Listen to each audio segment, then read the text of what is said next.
बड़े दुख के साथ कहना पड़ रहा है कि 75 वर्ष हो गए, लेकिन संविधान के अंदर जो आदिवासी समुदाय के हित में जो प्रावधान बने हुए हैं आज तक धरातल पे लागू नहीं किया गया है।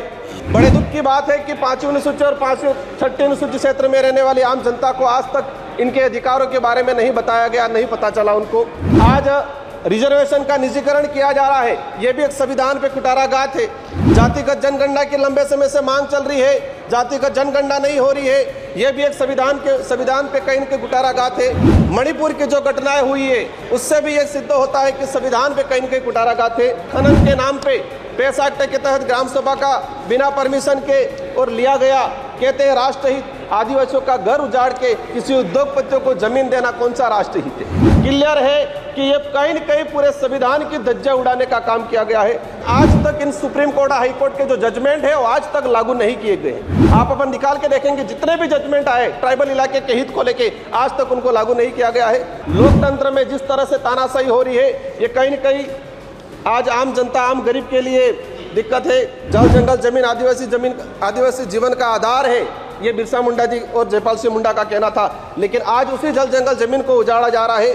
आपने संविधान की डिबेट पे बोलने का जो अवसर प्रदान किया, आज हमारे देश के लिए एक सबसे सर्वोच्च और सबसे शुद्ध ग्रंथ है संविधान। आज इस सदन में मैं पहुंचा हूं, कहीं न कहीं उस संविधान की मेहरबानी है और मेरे निर्वाचन क्षेत्र की जनता की मेहरबानी है। मैं संविधान को नमन करते हुए, मेरे क्षेत्र की जनता को प्रणाम करते हुए मैं मेरी बात को रखना चाहूँगा। इस संविधान के अंदर प्रावधान किया गया है कि इस देश के अंदर रहने वाला प्रत्येक वर्ग और विशेषकर ध्यान रखा गया है जो इस देश का जो गरीब है तबका है और आदिवासी समुदाय हो, एससी समुदाय हो, उनके उत्थान के लिए प्रावधान किए गए संविधान के अंदर। लेकिन आज बड़े दुख के साथ कहना पड़ रहा है कि 75 वर्ष हो गए, लेकिन संविधान के अंदर जो आदिवासी समुदाय के हित में जो प्रावधान बने हुए हैं, अनुच्छेद 244(1) के अंतर्गत 5वीं अनुसूची, अनुच्छेद 244(2) के अंतर्गत 6ठी अनुसूची के तहत अनुसूचित क्षेत्र जनजाति क्षेत्र के प्रावधानों को आज तक धरातल पे लागू नहीं किया गया है। ये इससे स्पष्ट होता है कि वर्तमान या पूर्व की सरकारें जो भी रही हो, उन सरकारों को आदिवासी समुदाय के हित में और संविधान के अंदर आदिवासियों के जो प्रावधान है उनके लिए क्या मानसिकता रही है। माननीय सभापति महोदय, हम लोग जब 5वीं अनुसूची और 6ठी अनुसूची के तहत हमारे विशेषाधिकार की बात करते हैं तो कई राष्ट्रीय पार्टियों के कई नेता 5 के नाम से गुमराह करते हैं आम जनता को। बड़े दुख की बात है कि 5वीं अनुसूची और 6ठी अनुसूची क्षेत्र में रहने वाली आम जनता को आज तक इनके अधिकारों के बारे में नहीं बताया गया, नहीं पता चला उनको। माननीय सभापति महोदय, आज रिजर्वेशन का निजीकरण किया जा रहा है, यह भी एक संविधान पे कुठाराघात है। जातिगत जनगणना की लंबे समय से मांग चल रही है, जातिगत जनगणना नहीं हो रही है, यह भी एक संविधान पे कहीं के कुठाराघात है। मणिपुर की जो घटनाएं हुई है उससे भी यह सिद्ध होता है कि संविधान पे कहीं के कुठाराघात है।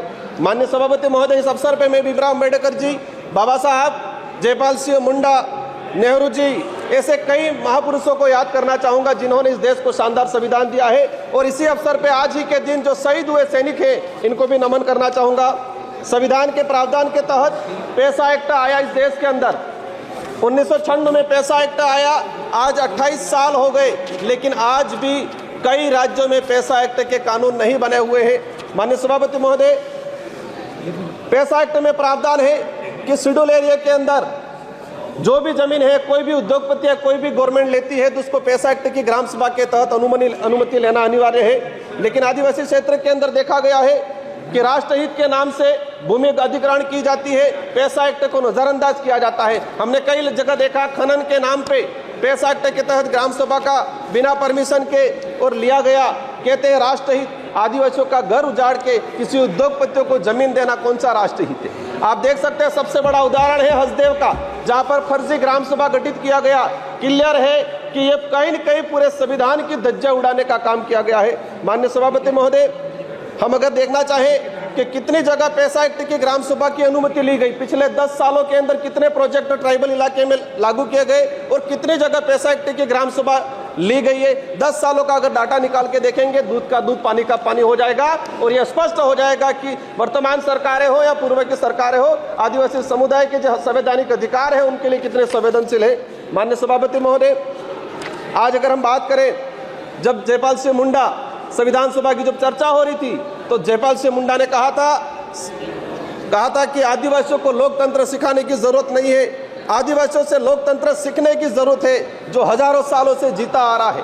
और ये मानना पड़ेगा कि संविधान निर्माताओं ने भी जब देखा गया कि आदिवासी समुदाय की गण व्यवस्था, गमेती पटेल मुखिया की व्यवस्था, उसी को कहीं न कहीं अडोप्ट किया गया है। लेकिन आज लोकतंत्र में जिस तरह से तानाशाही हो रही है, ये कहीं न कहीं आज आम जनता, आम गरीब के लिए दिक्कत है। जल जंगल जमीन आदिवासी जीवन का आधार है, ये बिरसा मुंडा जी और जयपाल सिंह मुंडा का कहना था। लेकिन आज उसी जल जंगल जमीन को उजाड़ा जा रहा है।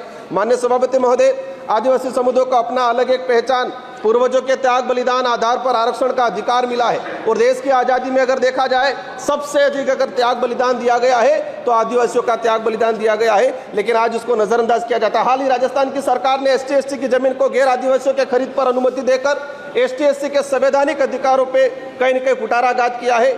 माननीय सभापति महोदय, अनुच्छेद 243 ZC के प्रावधानों की धज्जियां उड़ाई जा रही है।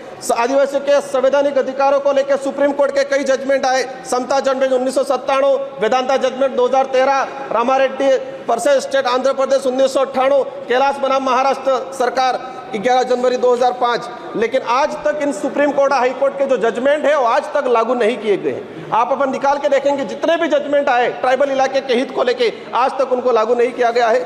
माननीय सभापति महोदय, हजारों वीरों के बलिदान के बाद Chota Nagpur tenancy act 1908, Santal Pargana tenancy act 1949, Wilson rules 1837, ये जो जितने भी जो एक्ट आए थे, हजारों लोगों ने अपना बलिदान दिया था, इसके बाद आए थे। लेकिन देखा गया है आज़ादी के बाद इन किसी भी एक्ट पे कोई प्रावधान नहीं किया गया है। बड़े दुख के साथ कहना पड़ रहा है कि 75 वर्ष हो गए, लेकिन संविधान के अंदर जो आदिवासी समुदाय के हित में जो प्रावधान बने हुए हैं, आज तक धरातल पे लागू नहीं किया गया है। बड़े दुख की बात है कि 5वीं अनुसूची और 6वीं अनुसूची क्षेत्र में रहने वाली आम जनता को आज तक इनके अधिकारों के बारे में नहीं बताया गया, नहीं पता चला उनको। आज रिजर्वेशन का निजीकरण किया जा रहा है, यह भी एक संविधान पे कुठाराघात है। जातिगत जनगणना की लंबे समय से मांग चल रही है, जातिगत जनगणना नहीं हो रही है, यह भी एक संविधान पे कहीं न कहीं कुठाराघात है।